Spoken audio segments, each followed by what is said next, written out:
Have you ever considered that the way most people use Bitcoin might actually be preventing it from reaching its full potential? This might sound crazy, but Parker Lewis, head of business development at Zap and one of Bitcoin's most influential educators, explains why Bitcoin's true power lies in something most people completely overlook. Over the last few weeks on the TFTC podcast, Parker Lewis and I have been diving deep into a concept that challenges everything you think you know about Bitcoin. Today we're going to explore three critical ideas: how commerce fundamentally connects to Bitcoin's value, why a pure holding strategy might be damaging the network, and what the right balance between saving and spending Bitcoin looks like. Parker's written extensively about Bitcoin's economy through his Gradually, Then Suddenly series, which has helped thousands understand these complex ideas. As head of business development at Zap, he works directly with businesses adopting Bitcoin payments while also being one of the space's most respected writers and thinkers. Before we continue, if you enjoy this type of content, hit the like button and subscribe to stay updated with the latest from the TFTC podcast. You can find the full episode in the description. In this first clip, Parker explains why Bitcoin's ability to be exchanged is crucial to its fundamental value. Its ability to be exchanged is the only reason why it stores value. And the more exchange that's available, the more valuable Bitcoin becomes. And that's the logical connection for people, so they don't just sit there thinking, I can sit in my burning home, not go out and create value, not demand Bitcoin as payment, and think that this house isn't going to burn. That dollar inflation is this vicious cycle. And there's no easy solution to it. There's no silver bullet of saying, I'm just going to opt out. Like, it's almost, you're assuming, well, there's going to be these rails when I need them. It's like, well, how do they just magically exist at the time when everything's collapsing when you need them? Parker cuts right to the heart of why just holding Bitcoin isn't enough. He's making a critical point about value creation. Bitcoin's worth doesn't come from people simply storing it, but from its ability to be exchanged.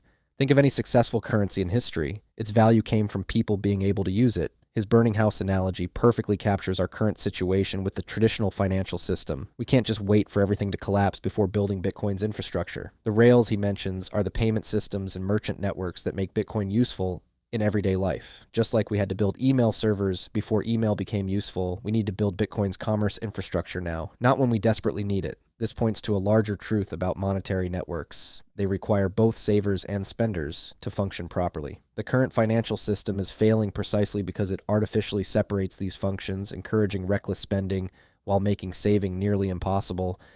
Bitcoin fixes this by reuniting these functions, but only if we actively participate in building its economy. But if Bitcoin's value isn't just about holding, what actually makes it valuable?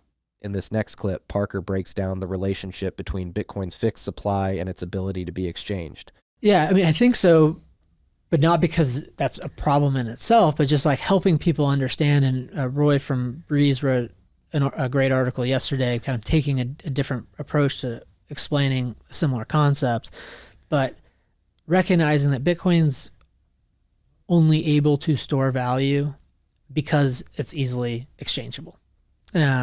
And, you know, if I'm helping somebody understand Bitcoin from 0 to 1, I'll oftentimes focus on a very simple concept like it's got a fixed supply, money can't be printed, and money that can't be printed is going to store value better than money that can be easily printed. And that's a really easy concept for somebody to get, especially if they're first starting down the path to understanding Bitcoin. But if you go a layer deeper, it's that money's function to store value is necessarily tied to between a series of exchanges.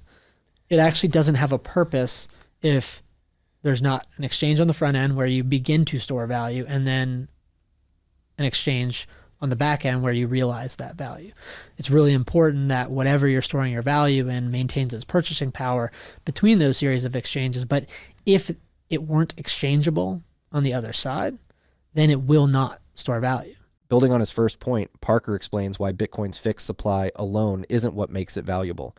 Many people think Bitcoin is like digital gold, just hold it and watch its value increase. But Parker shows us that storing value is meaningless without the ability to exchange it. He breaks this down into a simple cycle. You receive Bitcoin, store it for a while, and eventually need to exchange it for something else. If that final exchange isn't possible or is too difficult, Bitcoin's value proposition breaks down. This is crucial because it shows that hodling without supporting Bitcoin commerce actually undermines the very thing that makes Bitcoin valuable: its usefulness as money. What's fascinating here is how this challenges the traditional narrative about Bitcoin scarcity. While scarcity is important, it's the combination of scarcity and utility that creates lasting value.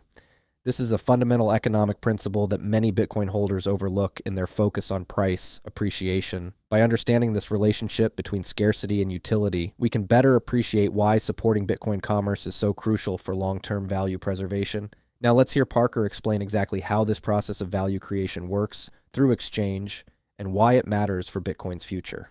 So thinking about Bitcoin's fixed supply in a vacuum, like I'm just going to sit here and save it forever and that's how I'm deriving value of it, is just misunderstanding the function of money. And part of what I explain in the piece is that at a fundamental level, at a very logical level,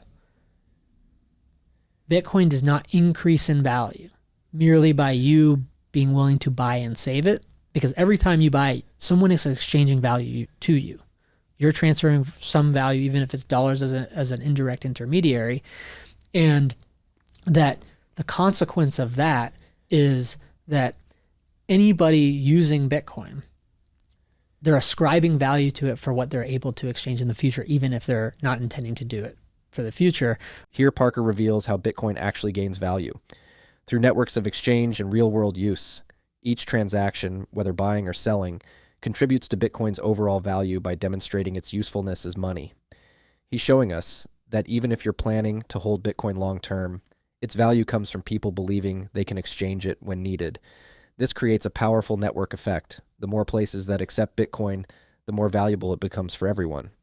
It's not about never spending your Bitcoin, but rather understanding that its long-term value depends on building a healthy ecosystem of commerce and exchange.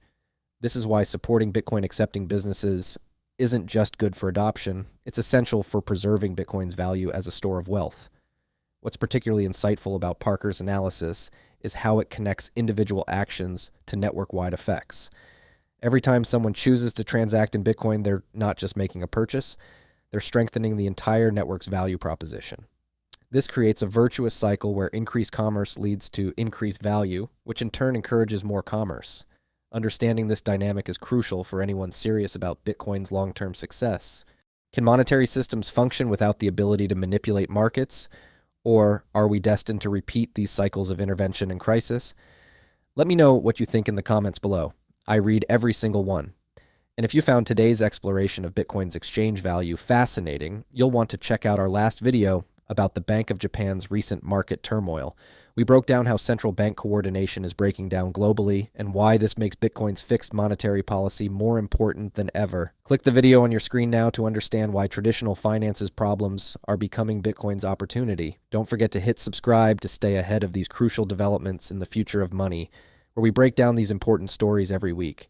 Stay humble, stack sats.